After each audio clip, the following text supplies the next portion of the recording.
केदारनाथ से लौटते समय एक त्रासदी हुई। रविवार की सुबह 5:30 बजे एक हेलीकॉप्टर दुर्घटना में 7 लोगों की जान चली गई, जिसमें एक 23 महीने का मासूम बच्चा भी शामिल था। यह घटना गौरीकुंड और सोनप्रयाग के बीच घने जंगल में हुई। आर्यन एविएशन का बेल 407 हेलीकॉप्टर केदारनाथ से गुप्तकाशी जा रहा था। महज 10 मिनट की यात्रा में खराब मौसम और धुंध के कारण यह हादसा हो गया।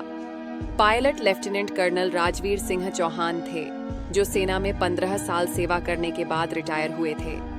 महज 4 महीने पहले ही वे जुड़वां बच्चों के पिता बने थे।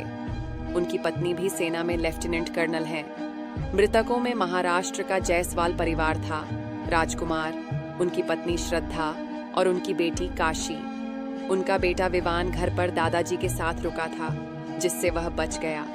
उत्तर प्रदेश से विनोद देवी और उनकी पोती तृष्टि सिंह भी इस यात्रा में थीं। उत्तराखंड से बीकेटीसी के कर्मचारी विक्रम रावत भी हेलीकॉप्टर में थे। यह 2 मई से अब तक 5वां एविएशन हादसा है जब से केदारनाथ के कपाट खुले हैं। एसडीआरएफ और एनडीआरएफ की टीमों ने तुरंत बचाव कार्य शुरू किया। दुर्भाग्य से सभी शव जलकर खाक हो गए थे, जिससे पहचान के लिए डीएनए टेस्ट करना पड़ेगा। मुख्यमंत्री पुष्कर सिंह धामी ने 4 धाम में हेलीकॉप्टर सेवाओं को 2 दिन के लिए बंद करने का आदेश दिया है। डीजीसीए ने भी सुरक्षा जांच बढ़ाने और हेलीकॉप्टर सेवाओं की आवृत्ति कम करने का फैसला किया है।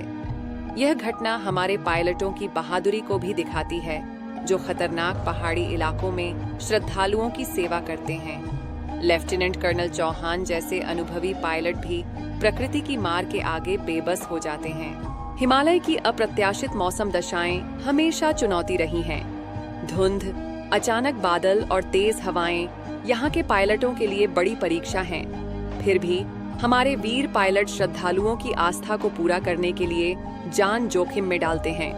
अब सवाल ये है कि क्या हेलीकॉप्टर सेवाओं में और सख्त नियम होने चाहिए? क्या मौसम की बेहतर जानकारी और बेहतर तकनीक से ऐसी दुर्घटनाएं रोकी जा सकती हैं? यह जांच बताएगी कि वास्तव में क्या हुआ था। फिलहाल श्रद्धालुओं को सलाह दी जा रही है कि वे पैदल यात्रा करें। गौरीकुंड से केदारनाथ तक 16 से 18 किलोमीटर का ट्रैक सबसे सुरक्षित रास्ता है। यह त्रासदी एक बार फिर याद दिलाती है कि आस्था की यात्रा में कभी-कभी कितनी बड़ी कीमत चुकानी पड़ती है। सभी मृतकों की आत्मा को शांति मिले और परिवारों को इस दुख को सहने की शक्ति मिले। सत्यमेव जयते।